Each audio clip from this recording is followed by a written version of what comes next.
Okay, music fans, welcome back to the Real Music Observer. My name is Dave, observing real music in real time for real people just like you right there and this guy right here. In honor of the great Malcolm Young, who passed away. We're going to miss you, bud.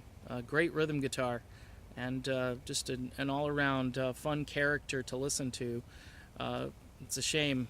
Anyway, I want to talk about Pinnacle Point. I've done a couple videos about Pinnacle Point. The reason I want to hype them again is on my top 5, top 10, top 20, I'm not sure. I will do probably a year-end countdown of my favorite melodic rock albums of 2017. Pinnacle Point, Winds of Change, still holding steady at number 1. Revolution Saints, however, great album. Light in the Dark and all of those fantastic songs.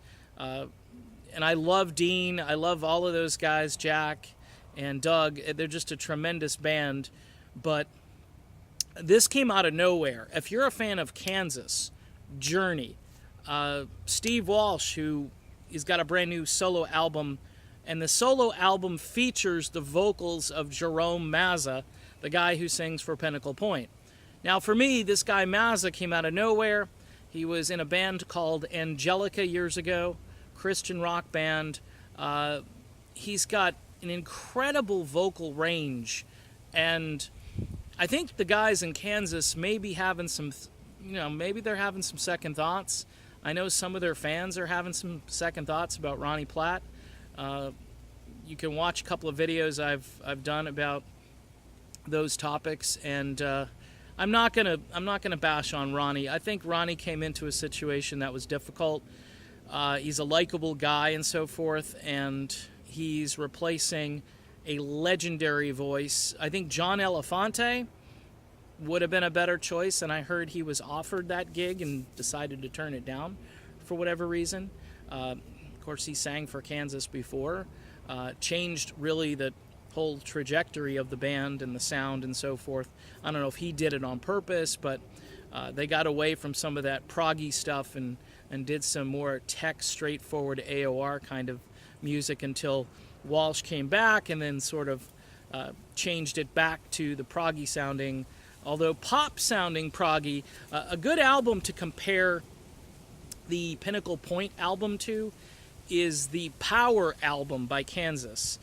When I listen to those albums side by side, I hear sort of a crisp, clean sound, and after sort of a muddier, sort of less distinctive sound between Walsh's vocals and just the overall production of the album, it reminds me a lot of the Pinnacle Point album, which obviously came much later this year.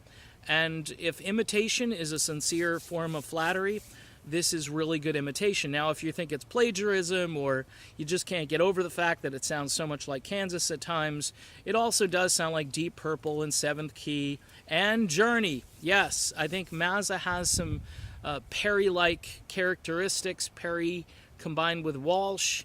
I did a video about that too, you can check out. But the reason I'm still promoting and talking about this is on the landscape of melodic rock. I mean, my list, I'll be lucky if I throw 10 at you at the end of the year.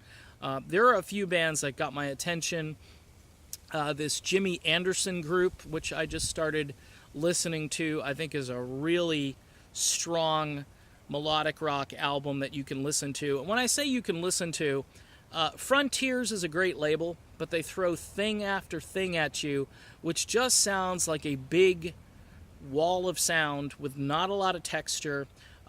Nobody ever does like this cool intro to a song. Remember in the days, like you'd hear this guy who would have this great guitar lick to open the song, and then the rest of the song would fall into place. Now it's just this big wall of sound, and there's no nuance to it. It's just big and bodacious, but it's not.